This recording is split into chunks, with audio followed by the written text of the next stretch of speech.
I was at a dinner in London, given in honor of one of the most celebrated English military men of his time. I do not want to tell you his real name and titles. I will just call him Lieutenant General Lord Arthur Scoresby. I cannot describe my excitement when I saw this great and famous man. There he sat, the man himself, in person, all covered with medals. I could not take my eyes off him. He seemed to show the true mark of greatness. His fame had no effect on him. The hundreds of eyes watching him, the worship of so many people, did not seem to make any difference to him. Next to me sat a clergyman, who was an old friend of mine. He was not always a clergyman. During the first half of his life, he was a teacher in the military school at Woolwich. There was a strange look in his eye as he leaned toward me and whispered, "Privately, he is a complete fool." He meant, of course, the hero of our dinner. This came as a shock to me. I looked hard at my friend. I could not have been more surprised if he had said the same thing about Napoleon, or Socrates, or Solomon. But I was sure of two things about the clergyman. He always spoke the truth, and his judgment of men was good. Therefore, I wanted to find out more about our hero as soon as I could. Some days later, I got a chance to talk with the clergyman, and he told me more. These are his exact words. About 40 years ago, I was an instructor in the military academy at Woolwich when young Scoresby was given his first examination.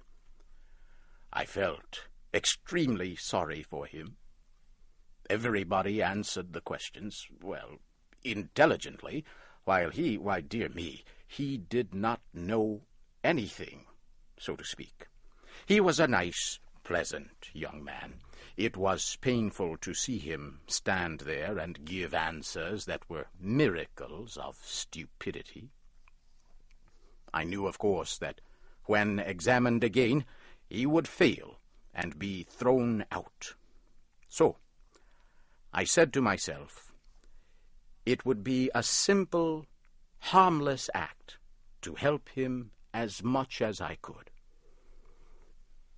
I took him aside and found he knew a little about Julius Caesar's history, but he did not know anything else.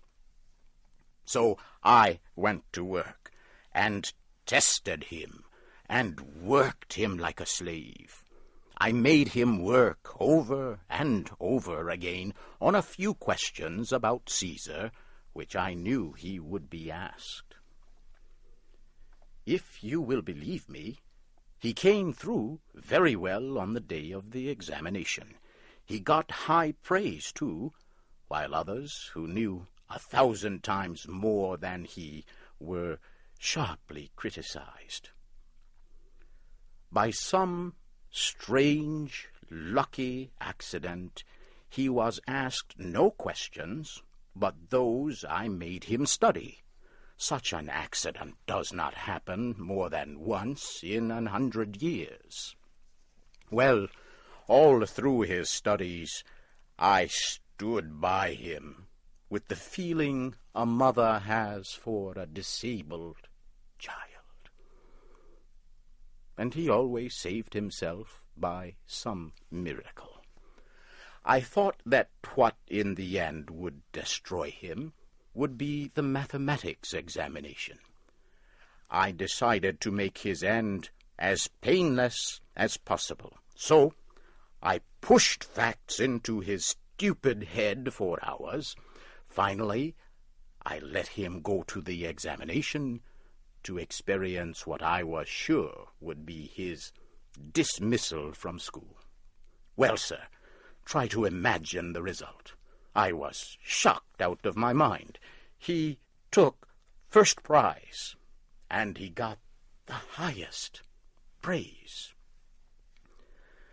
I felt guilty day and night.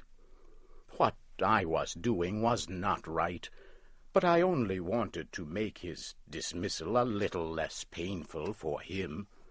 I never dreamed it would lead to such strange, laughable results. I thought that sooner or later one thing was sure to happen. The first real test, once he was through school, would ruin him. Then the Crimean War broke out. I felt that sad for him that there had to be a war. Peace would have given this donkey a chance to escape from ever being found out as being so stupid. Nervously, I waited for the worst to happen. It did. He was appointed an officer, a captain of all things. Who could have dreamed that they would place such a responsibility on such weak shoulders as his? I said to myself that I was responsible to the country for this. I must go with him and protect the nation against him as far as I could. So I joined up with him, and away we went to the field. And there, oh dear, it was terrible. Mistakes, fearful mistakes. Why, he never did anything that was right. Nothing but mistakes. But you see, nobody knew the secret of how stupid he really was. Everybody misunderstood his actions. They saw his stupid mistakes as works of great intelligence. They did, honestly. His smallest mistakes made a man in his right mind cry and shout and scream, too, to himself, of course. And what kept me in a continual fear was the fact that every mistake he made increased his glory and fame. I kept saying to myself that when at last they find out about him, it will be like the sun falling out of the sky. He continued to climb up, over the dead bodies of his superiors. Then, in the hottest moment of one battle, down went our colonel. My heart jumped into my mouth, for Scoresby was the next in line to take his place. Now we are in for it, I said. The battle grew hotter. The English and their allies were steadily retreating all over the field. Our regiment occupied a position that was extremely important. One mistake now would bring total disaster. And what did Scoresby do this time? He just mistook his left hand for his right hand. That was all. An order came for him to fall back and support our right. Instead, he moved forward and went over the hill to the left. We were over the hill before this insane movement could be discovered and stopped. And what did we find? A large and unsuspected Russian army waiting. And what happened? Were we all killed? That is exactly what would have happened in 99 cases out of 100.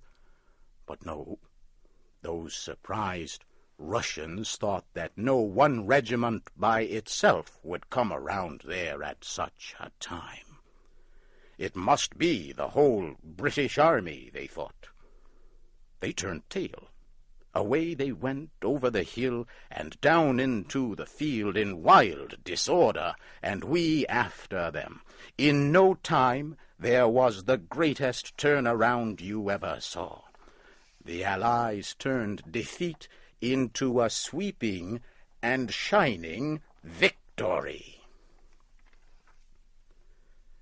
The Allied commander looked on, his head spinning with wonder, surprise, and joy. He sent right off for Scoresby and put his arms around him and hugged him on the field in front of all the armies. Scoresby became famous that day as a great military leader, honored throughout the world. That honor will never disappear while history books last.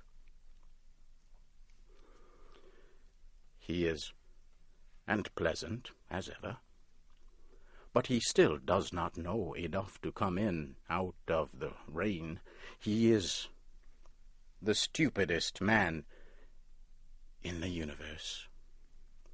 Until now, nobody knew it but Scoresby and myself. He has been followed day by day, year by year, by a strange luck. He has been a shining soldier in all our wars for years. He has filled his whole military life with mistakes. Every one of them brought him another honorary title. Look at his chest, flooded with British and foreign medals. Well, sir, every one of them is the record of some great stupidity or other. They are proof that the best thing that can happen to a man is to be born lucky. I say again, as I did at the dinner, Scoresby's a complete fool.